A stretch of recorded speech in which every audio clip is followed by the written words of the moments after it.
Hello नमस्कार साथियों आज की इस कहानी में एक व्यक्ति या एक दूल्हा बारात लेकर दुल्हन के घर पर जाता है। इसके पश्चात जो बारात होती है वो बिना दुल्हन के वापस लौटती है। हेलो नमस्कार साथियों, मैं केशव सैनी आपके सामने एक नई स्टोरी लेकर आया हूँ। साथियों आज की जो कहानी है वो है सहारनपुर की। उत्तर प्रदेश में एक ज़िला पड़ता है सहारनपुर, और उस ज़िले में एक थाना पड़ता है। रगड़गंज फतेहपुर। उस थाना क्षेत्र में एक गांव पड़ता है शेरपुर बिरारीगढ़। उस गांव का रहने वाला एक व्यक्ति होता है साथियों, जिस व्यक्ति का नाम होता है दिलबहार। साथियों दिलबहार होते हैं, उनके जो पिताजी होते हैं उनके पिताजी का नाम होता है जुल्फान।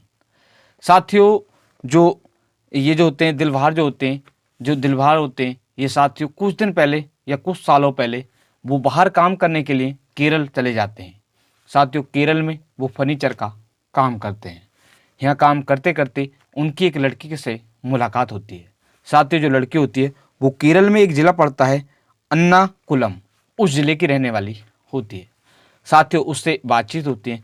इसके पश्चात उनका प्रेम प्रसंग शुरू हो जाता है। साथियों यह प्रेम प्रसंग लगातार लगभग 7 साल तक लगातार जारी रहता है। साथियों दोनों लगभग 7 साल तक रिलेशनशिप में रहते हैं। इस तरह से चलता रहता है। जो लड़का होता है वो लड़की से शादी करने का वादा करता है, मगर लास्ट में जो लड़की होती है वो शादी करने के लिए कहती है तो वो मना कर देता है। इसके पश्चात इस घटना से कुछ महीनों पहले जो लड़का होता है वो अपने गांव आ जाता है। आने के पश्चात अब जो लड़के के पिताजी होते हैं वो उसकी शादी करने के लिए कहते हैं। साथियों अब शादी के लिए लड़की देखी जाती है। लड़की देखने के पश्चात अब लड़की जो शादी होती है वो पक्की हो जाती है। उसकी जो शादी होती है वो एक थाना पड़ता है रगड़गंज, और उस थाना क्षेत्र में एक गांव पड़ता है गागल हेड़े। उस गांव के रहने वाली एक लड़की होती है। उस लड़की के साथ उसकी शादी तय हो जाती है। साथियों शादी तय हो जाती है। इसके पश्चात अब शादी का जो समय होता है वो भी करीब में आ जाता है। अब इसके बारे में उसकी जो केरल की प्रेमिका होती है इसके बारे में उसको पता चलता है। साथियों जैसे ही पता चलता है तो वो 30 नवंबर सन 2024 को वो जो केरल का एक थाना पड़ता है उस थाने में जाती है और अपने प्रेमी जो उसका प्रेमी होता है उसके खिलाफ रिपोर्ट दर्ज कराती है। साथियों अब 10 दिसंबर सन 2024 को उसकी शादी होती है। जो जिसका नाम होता है दिलबहार, उसकी शादी होती है। साथियों 10 दिसंबर को जो दिलबहार होता है वो बारात लेकर एक थाना पड़ता है रगड़गंज, और उस थाना क्षेत्र में एक गांव पड़ता है गागल हेड़ी, वहाँ के लिए रवाना होते हैं। साथियों उधर जो लड़की वाले होते हैं वो खुशी के साथ सभी जो भी तैयारी होती है वो वहाँ पर चल रही होती है। साथियों जो बारात होती है वो वहाँ पर पहुँच जाती है। जो लड़की वाले जो दुल्हन वाले होते हैं वो दूल्हे का स्वागत करते हैं, बारात का स्वागत करते हैं। अब इसी बीच जो दूल्हे की प्रेमिका होती है वो वहाँ पर एंट्री करती है। एंट्री करने के पश्चात वो हंगामा करती है, और इसके पश्चात जो दुल्हन होती है उसके जो परिवार वाले होते हैं वो उनको बताती है कि ऐसे ऐसे मैं इनके साथ 7 साल से रिलेशनशिप में रह रही होती हूँ। साथियों वो उनको फ़ोटो भी दिखाती है, और जो साथ के फ़ोटो होते हैं कई सारे फ़ोटो दिखाती है। इसके पश्चात वहाँ पर हंगामा होना शुरू हो जाता है। इसके पश्चात जो लड़की वाले होते हैं, जो दुल्हन के पिताजी होते हैं, जो उसके परिवार वाले होते हैं, वो दूल्हे पर दूसरी शादी करने का आरोप लगाते हैं।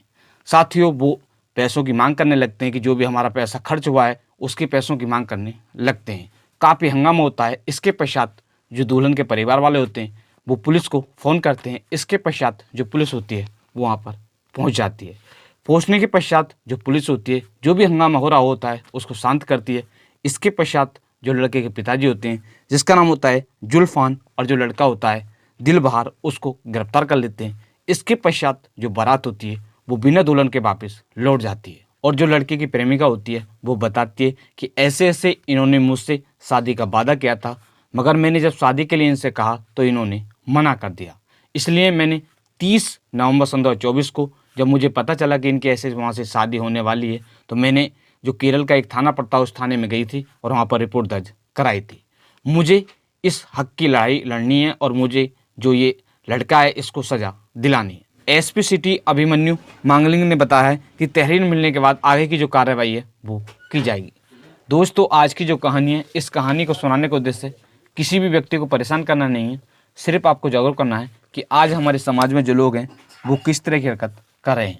साथियों, आज की जो कहानी है, मैंने इस कहानी को पढ़कर तैयार किया है Amar Ujala news, Hindi news 18, ETV Bharat news, Aaj Tak news, Punjab Kesari news, Patrika news और टीवीएस हिंदी न्यूज़, इन सभी न्यूज़ से पढ़कर जो आज मैंने आपको कहानी सुनाई इसको तैयार किया था। मिलते हैं आपको नेक्स्ट वीडियो के साथ। धन्यवाद।